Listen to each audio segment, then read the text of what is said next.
I'm with another negotiator that was at that table with the president last night, Commerce Secretary Howard Lutnick. I want to pick up on this idea, and good morning. Thanks for joining us. I want to pick up this idea of innovative financing mechanisms and this $550 billion fund the Japanese are going to be investing into. What exactly is that fund going to look like? So the Japanese are going to give America the ability to choose the projects, decide the projects, and execute the projects. So let's say we want to build generic pharmaceuticals, right? We don't make antibiotics in America. So the president says, let's go make antibiotics in America. The Japanese will finance the project. They will finance the project, and then we'll give it to an operator who'll run it, and the profits will be split 90% to the taxpayers of the United States of America and 10% to the Japanese. So they basically bought down their tariff rate by this commitment of we will back what you, the president, want, and you, America, want to build in America that are key to national security concerns. We'll back that, and therefore we'll be on your side. The Prime Minister, Ishiba, says these are loan guarantees. Is it more than that? Of course it's more than that. It's equity, loans, and loan guarantees. They have to deliver the project. So we say, let's build semiconductors. We want to build $100 billion worth of semiconductor fabs, is what you call them, because we want to make those chips in America. The Japanese will finance that whole project. They've got to put down equity, loans, whatever they want to do. They have to deliver the $100 billion. Or Japanese companies? Oh, no. Anybody does it. It's the Japanese are the financer. They're the banker. They're not the operator. It's not Japanese companies. So what people get confused, this isn't like a Japanese company like Toyota coming in and building a factory. No, that's Toyota. This is literally America saying we want to build generic pharmaceuticals, semiconductors, critical minerals. Does anything like this exist now? Like, what could we think of and model after this? That's why you have someone like me who joins the government. I mean, this was my idea in January. So I started, because the Japanese are never going to really open their market the way Donald Trump wants them to open it. I mean, open it. You know, so what happens is they had to come up with another way to really make it work and the tariff model work. So I suggested to them a $400 billion fund where they would give to the president and they would give to America the financing to go build out your whatever you think for national security, go build it, we'll back you, and that's the model. The reports the Prime Minister, though, may be resigning. Could this deal transcend domestic politics in Japan? Of course. I mean, it's vital. You saw what happened to their car companies. They were all up more than 10% today. So a 25% tariff delivers what Donald Trump said. Build it in America.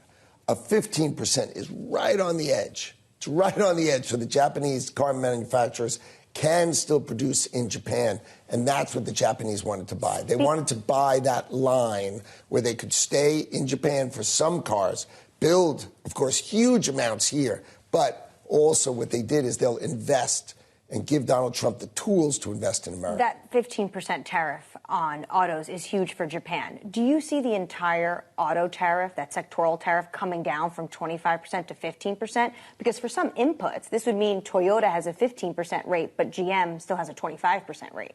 Well, GM doesn't have a 25% rate unless they build somewhere. And they import from South Korea or a product from Japan. If you build in South Korea, you have a South Korea thing. And if you're importing from South Korea, that's a South Korea thing. So Europe is now paying 25%. South Korea is paying 25%. The Japanese have bought, if you will, by giving a huge investment to Donald Trump in America. They bought the ability to be down to 15%, and Donald Trump can then really invest in America on the projects that he thinks are the most important for America. And we'll see what happens with Europe. We'll see what happens with South Korea. But right now, Donald Trump has put the pressure on them. Let's be clear. Well, is this a model? He's put the pressure on them. Is this a model for Brussels? It could be. I mean, that's up to them to negotiate, right? Are they willing to open their market? I don't think anybody. Europe's not going to go and give us $1 trillion to. But can they get below America. 15%, or is 15% now the floor? For autos, I would. No, for a reciprocal tariff for the European Union. I don't think at one point they were willing to accept. I don't think 10%. big countries can get low like that. I think small countries have a possibility of being low, and that's up to the president to decide. But larger countries will have a hard time with that. They will have a hard time. So to be clear, with the European Union right now, and the trade negotiations are in Washington, I know you're talking to them every single day, the rate, the floor that they would have to accept is 15%, what Japan accepted. I think what everybody in the world has seen is Donald Trump. So I'm the table setter, if you will, right? I set the table, right? I organize things, I structure things. There was a picture that the president posted over his shoulder with the big board that, of course, I created the big board and put it there. But the answer is the negotiator-in-chief of the United States of America is sitting behind the desk. Right. Donald Trump was sitting there negotiating the deal. You also created the board on Liberation Day, and we saw the sky-high tariffs. You created last night's board. I'm trying to understand from you what the European board is going to look like. So if, say it's a 15% across-the-board rate, what could the Europeans be buying that can assuage the concerns of the president? Are you talking about LNG purchases? Is there agricultural purchases? The Europeans have a $20 trillion economy, right? We have just under $30 trillion. And the Chinese and the Europeans are similar in size at about $20 trillion. So if they say to the president, we will open our market to you, and I mean really open it, meaning we will take U.S. cars, think of what the Japanese did. They said, we will take U.S. cars based on U.S. standards. So you don't have to make a different car. You can take the car you make in Detroit, put it on a boat, and send it. If the Europeans will accept that, and they will accept really accepting U.S. products in Europe, that's a giant. That's hundreds of billions of dollars of export opportunity for Americans. That's going to move the president because he's going to say that opportunity for Americans is so great. Do you think you get there next week? Well, we've been talking about it for months. I mean, holy moly, I can't count. They're saying they're going to retaliate if they don't get a deal by August 1st. I understand. And the president wrote them a letter saying, if you don't get a deal done, we're charging you 30%. This is all negotiating tactics out in public. Well, of course it is. I mean, Donald Trump writes a letter and says, if you don't make a deal, it's 30%. And the thing about Donald Trump is he's dead serious. If you don't make a deal, it's 30%. Now, that puts the pressure on them, right, to say, okay, that's my alternative. They want to get a deal done. For sure they want to get a deal done. But does Donald Trump want to get a deal done? How much does he value the fact that they open their market? Do they completely open their market? Because that's what he's looking for. I think they will. I think they will really open their market. And I mean open it, which is something the United States of America has never had. The idea that Donald Trump is opening the world's markets for Americans, the ranchers, the fishermen, right, our farmers. I mean, these are amazing opportunities that no one in the world has ever seen. We have Stockholm Syndrome, right? The world has so held us off for so long. We can't even imagine a world where we can export freely the way everybody else exports to us. And that world is coming. That's what Donald Trump calls the golden age. That's what he calls it. Our ability to export to the world the way they treat us, we can now finally treat them. You're going to have to step away from the Europeans, though, potentially for a moment next week, because I believe you're going to be headed to the Stockholm talks with China. Yes. So what we saw with China in this administration, Jensen Huang had a conversation with the president. I imagine you were there when it comes to NVIDIA H20 chips. What did Jensen Huang say to you and the president that gave him the green light to start selling those H20s back into China? Well, the H20s were open during Biden. So Biden said really they were developed during Biden because but they were sold to China. Compliant. They were actually sold to China. And then we came in and we said, whoa, that's a pretty powerful chip. And April. And we held that back.